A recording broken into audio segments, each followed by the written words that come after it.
What is going on, everybody? Welcome back to another Fallout video, and today I'm bringing you episode 39 of our top 5 mods series. Finally, it's been a while since I've said that, but without further ado, hopefully you guys do enjoy the video. Alright, so the first mod that we have is the Power Armored Wasteland Adventures mod by 3 Lyric, and I've reviewed a few mods that this guy has made, and actually I'm a pretty big fan of his work. So what this mod basically is, it is a mod that will be utilizing several other different mods that are currently in the game. I want her in my wigwam. She's just the way I want it to be, a million times hotter than TNT.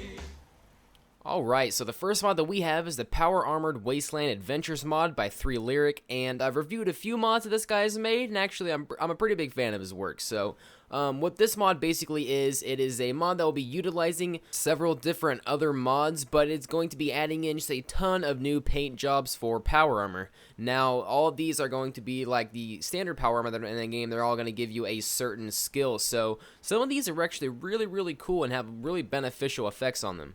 I'm pretty sure the one that I equipped is the gold Power Armor, which looks really cool, and it's going to give you a 20% price decrease for vendors and like an extra 25% XP gain when you have all of them put on together, which obviously is really cool. And as you can see, there's just tons of different skills that are actually very useful, not to mention that it's going to be looking great on your Power Armor. And the cool thing about this is that you don't have to go and find a magazine or anything like that. All you have to do is install the mod and you are good to go. But there is one catch. Sometimes the perks are a little hard to get. I mean, if you're a lower level, I guess Toughness 3 or Gun Nut 4, as you can see on the screen, may be kind of hard to get. But some of them you don't really need. Some of I'm not gonna lie, some of the paint jobs aren't really all that cool or have that good of effect. But I'd say the majority are actually pretty decent. Not only does this mod add in 49 new Power Armor coatings, it is also going to be adding in 3 new material add-ons to increase Power Armor durability. It's going to be adding in a new category for decals, and these can be applied to all vanilla Power Armor types except for the Raider and Hellfire Power Armors. It adds in a minifigurine version of all the 49 coating colors, which can be built in workshop mode, and it separates the existing paint jobs and coatings into a category apart from material add-ons, allowing one each instead of either or. And finally, this mod is not going to be requiring any DLC, and it's going to be pretty much compatible with every other mod you're going to be using. He did test several other mods that are really popular, like USO and Armorsmith and all of his own mods, so he made sure that they are all compatible with that. But you're just going to have to do a little bit of experimenting with yourself. I don't think you're going to have too many issues. But that's pretty much for this mod. It's pretty cool. If you like Power Armor, definitely go ahead and give it a download. The next mod I'm showcasing is Junkshots by Electric Axis, and this is going to be adding in a new Raider gain into the Commonwealth, and they are known to cause terror in the hearts of the Commonwealth residents, so these guys are not meant to be messed with. These guys will spawn anywhere around the map at random times, just like any other NPC, but if you do want to find them straight off the bat in your save, you can just travel to the National Training Yard, and there is going to be a whole lot of them there for you to kind of see what it's like fighting them. Now, in this gameplay, I am a very high level. I think I'm around like 100 something, so obviously they're going to be pretty easy for me, but I can see how lower levels, 30 through 50, these guys actually put up a pretty good fight, because a lot of them have like really good Power Armor, and not to mention they all have pretty good weapons, and you can actually get a lot of loot off these guys if you're early game. And as for upcoming things he plans on adding to this mod is some new areas and other Raider related things, whatever that means. But this mod is going to be pretty much compatible with every other mod you're going to be using. He said message him for compatibility issues, but I didn't see how there could be too many issues with this mod. And another cool thing is going to be DLC free, so not the biggest mod, but still pretty fun to put in your game. Alrighty, so this next mod is actually a pretty big one. It is the VaultTec questline, or Oslo's Manor for the PS4 and Nuka World DLC. Unfortunately, I'm sorry if you're not Nuka World DLC, but unfortunately this mod is going to be a requirement. I'm just going to get that out of the way. This is going to be Chapter 2 of his VaultTec questline. If you haven't done Chapter 1, I did a review on it in one of my top 5 mods. Can't remember which one it was, but I don't know, somewhere along the line I reviewed it. But in this mod, you will find Carl Oslo's house behind Vault 111. Carl Oslo is the owner of the Mass Fusion and one of the richest men in the world.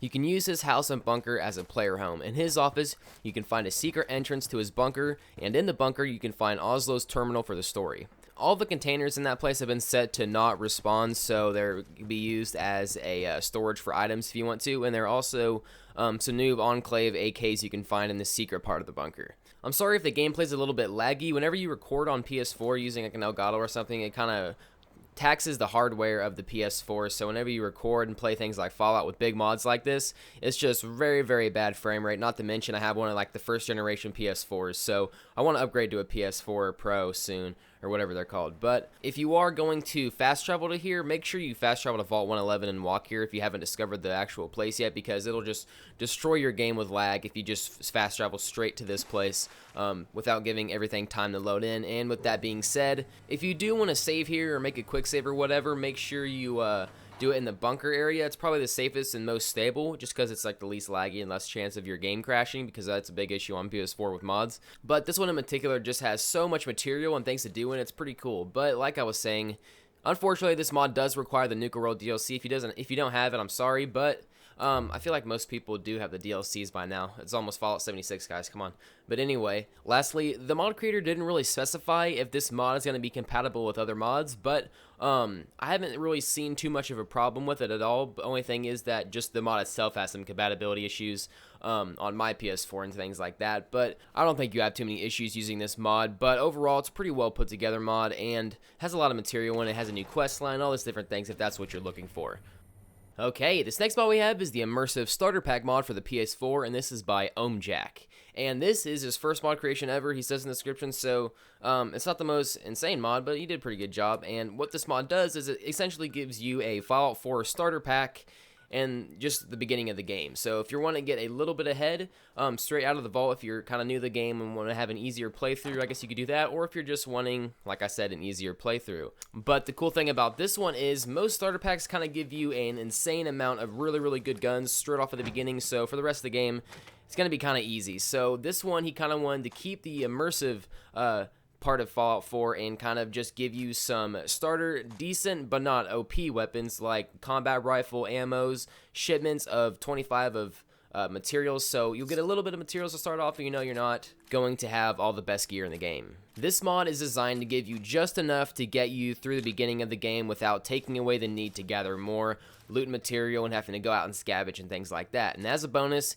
he's added a starter weaponry, ammo, weapons, items into your journey right from the get-go, and this arsenal is quite useful and does not break the immersion of the game whatsoever. The cool thing about this mod is that it's not going to be requiring any DLC, and it's just going to be needing the base game, so that's always a plus too. And since this mod is so simple, it doesn't really add anything. All it does is add in a singular chest and sanctuary.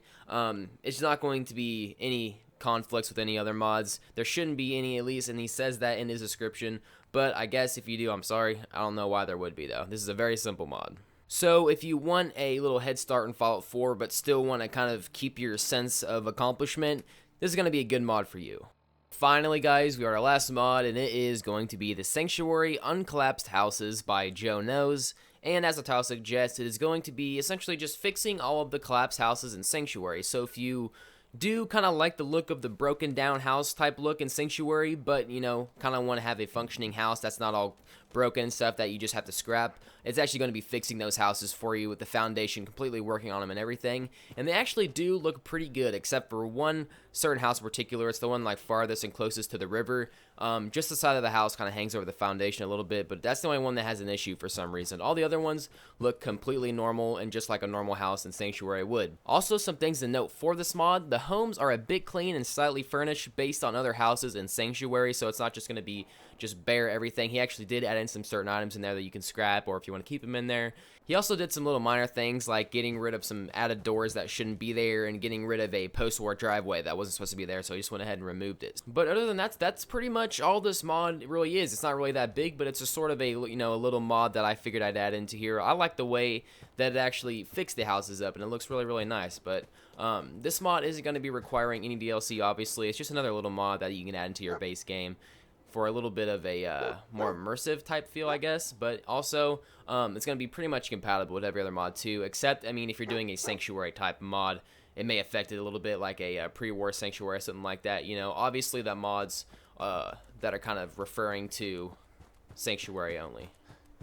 But other than that, that's pretty much all this mod really is. It's not really that big, but it's just sort of a, you know, a little mod that I figured I'd add into here. I like the way that it actually fixed the houses up, and it looks really, really nice. But this mod isn't going to be requiring any DLC, obviously. It's just another little mod that you can add into your base game for a little bit of a more immersive type feel, I guess. But also, it's going to be pretty much compatible with every other mod too, except, I mean, if you're doing a Sanctuary type mod, it may affect it a little bit, like a pre-war Sanctuary or something like that. You know, obviously the mods that affect Sanctuary directly may have a problem with it. But that's pretty much all the mods I have for you today, guys. I know it's been a really, really long time since I've posted a top 5 mods episode. I'm really sorry about that. Things have been really, really busy. I'm trying my best to keep up with YouTube videos, but sometimes I just kind of gotta leave for a little bit and get things done. But now, since it's winter, I'm not going to be doing the landscaping as much anymore, so I should get more time. And obviously, I'm definitely going to make time whenever Fallout 76 and Red Dead Redemption 2 comes out.